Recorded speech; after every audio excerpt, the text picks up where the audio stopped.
Olá, olá! Estamos iniciando o nosso programa Visão Social. Eu aqui, você aí, nessa energia para cima, para o alto. Olhe, você já sabe. Participe! Mande as suas mensagens para visãosocial@feal, de Fundação Espírita André Luiz.com.br ou cidadedaluz@cidadedaluz.com.br. Mas tem o WhatsApp! Eu sei que você vai gostar. O DDD é o 71 e o telefone é o 999442311. Não é possível, você não registrou? 71 é o DDD 999442311. E olha, ajude a manter no ar a programação consoladora da Rádio Boa Nova e da TV Mundo Maior. Seja um sócio, amigos da Boa Nova. Hein? Como? Já é?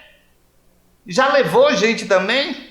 Então ligue para o 0800 1218 38 e você pergunte como pode ajudar mais um pouquinho. Contamos com você, tá bom? Olha, aqui na Bahia, quando acontece uma coisa assim, a gente diz, tão certo assim, né? Tão certo assim. Meus amigos,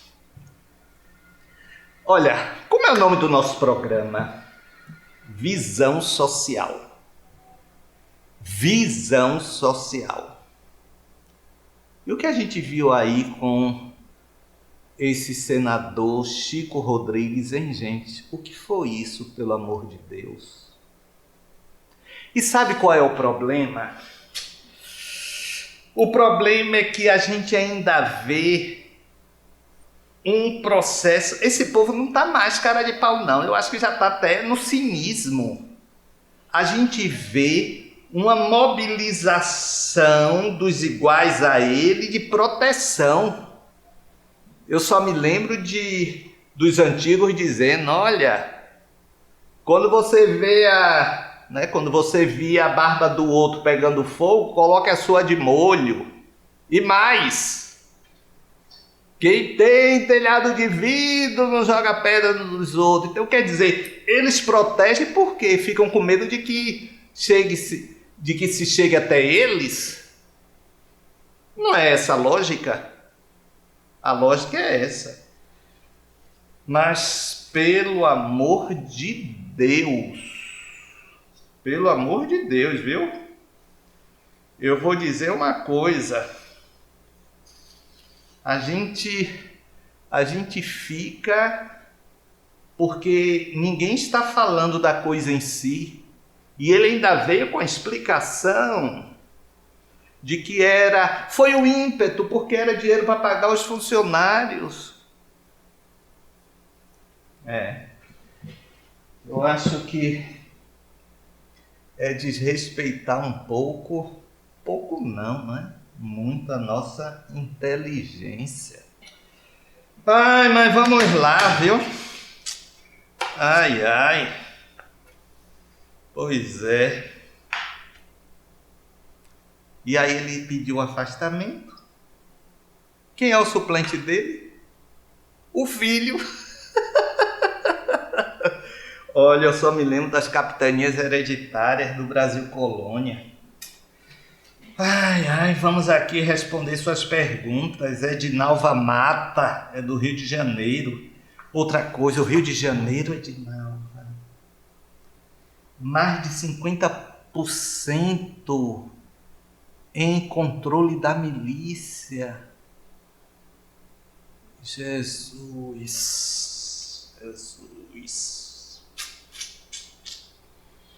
Vamos lá. Sonho com minha irmã morta, ainda viva. Conversamos sobre assuntos atuais que ela não viveu e me dá soluções. Estamos nos encontrando. Edinalva, olha, não penso que seja simplesmente um encontro espiritual, não. Olha, ela está viva, como você sonhou. Eu acho que é um mecanismo aí. não é inconsciente de você estar buscando. Olha, existe uma figura assim do alter ego, não é? Então aquele que está fora e que funciona como um sensor, alguma coisa assim semelhante, tá entendendo?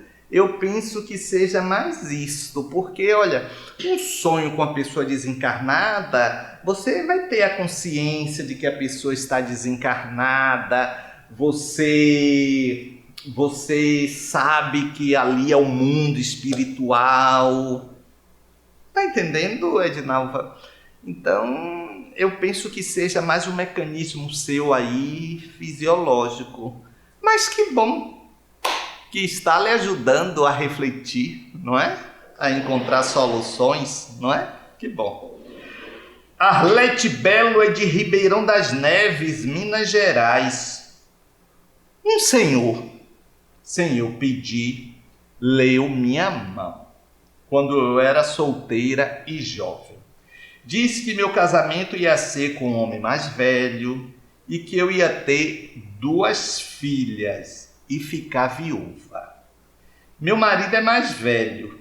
Tive as 2 filhas. Fico com receio da viuvez. Qual o mecanismo para ele acertar tanto? Arlete, olha, eu não acredito em quiromancia, cartomancia, porque isso seria dizer que há um destino estabelecido. Freud tem um entendimento mais ou menos assim nas minhas palavras. Freud tem um entendimento seguinte, que você vai em busca da formação do seu destino. Então observe, você era solteira e disse que ia casar com um homem mais velho, ter 2 filhas. Olha, a nossa mente é tão poderosa, não é? Aí é aquilo, né? Eu vou lhe ser muito honesto. O que me chama a atenção é ele ter especificado 2 filhas, porque o sexo, olha que eu não estou falando de gênero, o sexo é um fator determinante do homem, não é? Do homem. Então só isso na sua narrativa é que me chama a atenção. O de você se casar com homem mais velho, você podia ter isso na sua mente constante, não é? Então isso, no momento que você conheceu um mais velho, você fez a ligação, não é?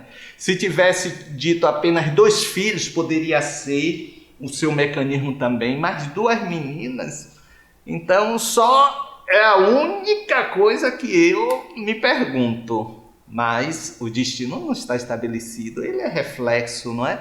Do nosso presente, ele é reflexo do nosso, não é? Agora com as nossas decisões, não é? Então não é algo que esteja estabelecido. Então não se preocupe com essa questão da viuvez, não. Não fique com isso na cabeça, não, viu? Um abraço.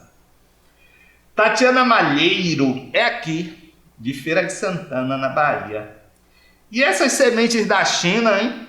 Um país pode ter uma missão de tanta maldade, é apavorante. Ô, Tatiana, olha, existe outra... Olha, não vamos ficar satanizando, não é?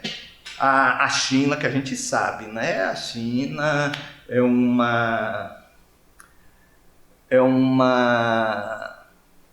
é um sistema de governo autoritário, tudo isso, né? Presos, milhares de presos políticos, tudo isso que a gente sabe, não é? Então, uma ditadura, claro. Mas olhe, eu já vi, né, considerações o seguinte, que existe um processo, Tatiana, se você compra pela internet, de avaliação do efeito daquela loja, daquela instituição, não é? Que você pode ser, no mundo da internet, qualificado como uma empresa boa, não sei o quê. Então eles podem ter posto o saquinho de qualquer coisa e mandado, porque esse tipo de avaliação somente com o envio. Então bota sementes que é algo leve, que não vão pagar muito. Então pode ser isso, pode ser semente de qualquer coisa. Ah, encontrou fungo, encontrou... Mas olhe, erva daninha pode não ser nada de conspiração, né? E a Austrália recebeu também. Então, tá entendendo? Não é simplesmente uma maldade para contaminar, não. Tem que ver. Eu vi isto, não é? Em que há essa possibilidade de ser algo apenas com o objetivo de ser bem avaliado no mundo aí da internet, do e-commerce, né? E-commerce, né, Rejane? Daqui a pouco a Rejane vai receber, que ela compra um bocado de coisa aí, inclusive para mim pela internet. Ela vai receber uma caixinha aí com semente. E aquilo não abrir, não é essas orientações, encaminhar a Secretaria de Agricultura aí do Estado. Tânia Gonzaga, sou baiana e moro em Goiânia. Estou de férias em Salvador. Visitei o santuário de Santa Dulce dos Pobres e tive muita emoção. Ela está sempre na igreja e no hospital Medrado. Chorei um tanto, lugar lindo. Ô, Tânia, ela deve estar no seu processo mesmo, né? De continuar auxiliando, assistindo, claro, né? Então, digamos assim, a santificação, a canonização dela foi um processo da religião que ela faz parte, mas ela é um espírito, não é? Então, um espírito caridoso, generoso, que deve estar, e você deve ter sintonizado com aquela energia ali, não é? Aquela energia positiva, não é? Então, certamente isto aconteceu, tá bom? Lurdinha é do Rio de Janeiro e diz o seguinte: como é que a gente pode entender um milagre? Por que alguém se livra de uma bala no coração por 1 milímetro e alguém está em casa dormindo e é atingido por a bala perdida? Ô, Lurdinha, teve a história agora desse rapaz, não é? Que acordou, poxa, estudante, foi pegar um suco, tomou um tiro. Lurdinha, olha, não existe milagre nesse sentido da derrogação das leis divinas. Não existe isso, não é? Agora, existe nesse mundo uma lei de probabilidade que a gente não pode descartar, não é? Então, olha, por estarmos neste mundo, nesta terra, estamos sujeitos a tudo, a qualquer momento. E a lei da probabilidade, não é? Então, essa lei da probabilidade existe. É essa lei que faz com que entre 50 milhões de pessoas acerte na Mega Sena, não é? Então, entre 50 milhões, se forem 100 milhões, não é? Então, que número, qual é a possibilidade daquele número acontecer? Aumenta a possibilidade. Então, isso é lei da probabilidade, não é? Não é uma ação externa, tá bom? Olha, vamos aqui ficar com uma reflexão. Vejam aí vocês sobre sim, sim. Por que a necessidade de sempre estar dizendo sim? Veja aí. A gente parece que é educada, sempre está dizendo sim, concordando. Eu volto para me despedir. Meus amigos, sim, sim, sim. Por que sempre sim? Porque nós sempre temos que dizer sim. Alguém vai pensar aí agora? Eu não digo sempre sim. A gente diz. A gente está mobilizado sempre a satisfazer ao outro, a outra, a não criar problema. Existe um psicólogo americano que ele fez uma teoria E essa teoria ele organizou com uma pirâmide, Abraham Maslow, onde a teoria dele se baseou sempre nas necessidades humanas. Ele diz que o ser humano é motivado sempre por necessidades humanas. Claro, necessidades pessoais. E ele colocou nessa pirâmide das necessidades as questões fisiológicas, não é? A questão de segurança, de afeto, de estima. E é em cima dessa questão do afeto de Maslow que a gente vai começar a refletir a respeito dos nossos processos de vida. Então, por conta dessas questões sociais, nós somos todos oriundos do Homo sapiens, né? Por conta dessas questões sociais, nós vamos querendo formar esses grupos para que esses grupos nos aceitem, para que nós possamos então aí planificar as nossas questões afetivas, não é? As nossas questões direcionadas à valorização da aceitação do que nós somos, não é? Só que nesse processo, meus amigos, nós nos esquecemos o seguinte: nós não seremos aceitos se nós não nos aceitarmos. O sermos aceito é uma consequência desta energia que emana de nós, que é importante e potente, esta energia de congraçamento, digamos assim, de congregamento, porque a palavra por si só, ela não traduz a força do que você é.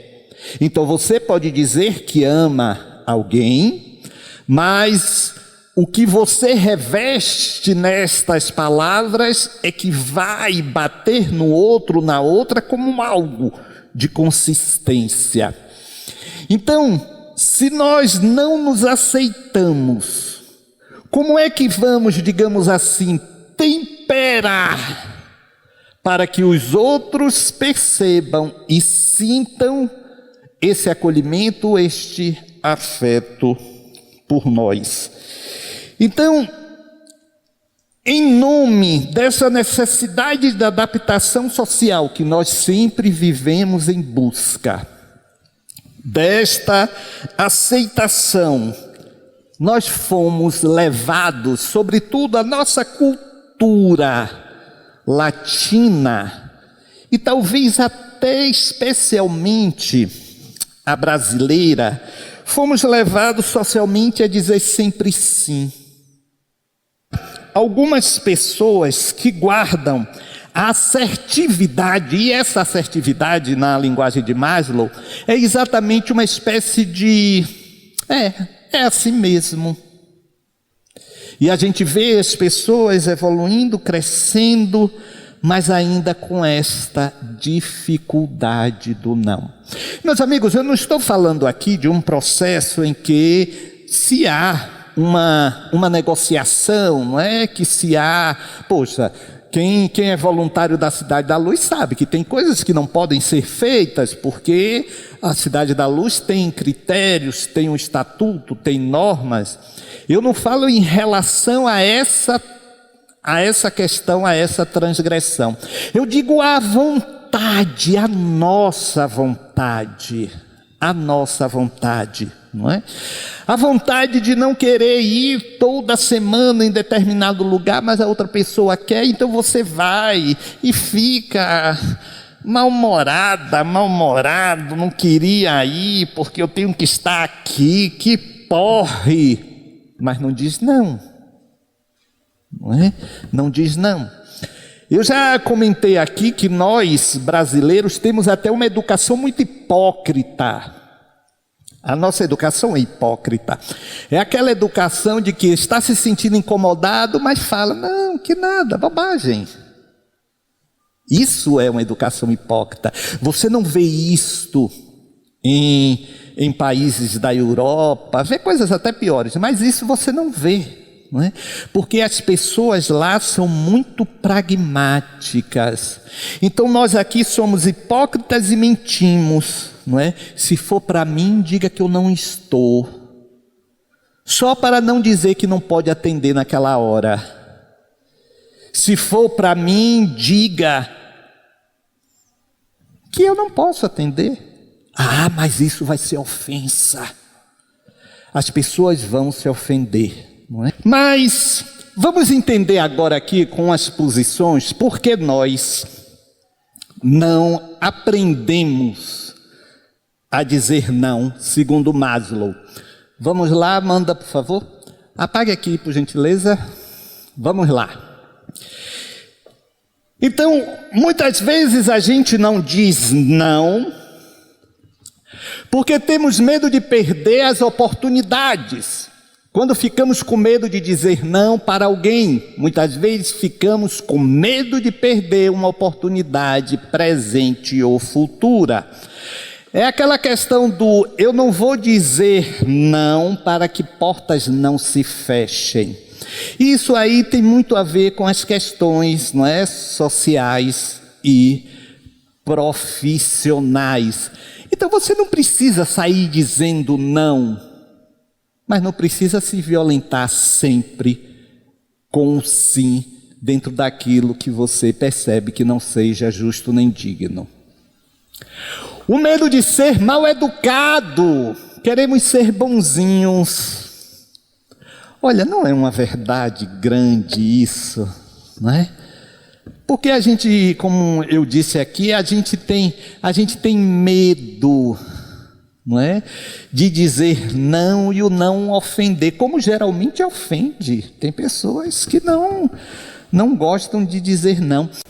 Pois é, não é, gente? E isso é muito aqui nosso, viu? Isso é muito brasileiro, não é? Muito brasileira essa forma assim de, né? Não criarmos dificuldade. Hoje, se você manda um zap e a pessoa não responde de imediato, você já se sente ofendido, não me deu atenção, essas bobagens. Então a gente precisa rever que as pessoas fazem mistura do egoísmo com sua necessidade mesmo de se posicionar em algumas questões. Olha, gente, eu vou indo, me queira bem, porque não custa nada, só vai fazer bem ao seu coração. Agora, se você não quiser, eu vou fazer o quê? Eu vou ficar até triste, mas eu vou seguir minha caminhada, tá bom? Então, fiquem em paz, se cuidem, não relaxem, o processo ainda está aí, gente, a pandemia ainda está aí. Então, é preciso que se tenha cuidado. E vamos seguir adiante, tá bom? Tchau, tchau, até a próxima.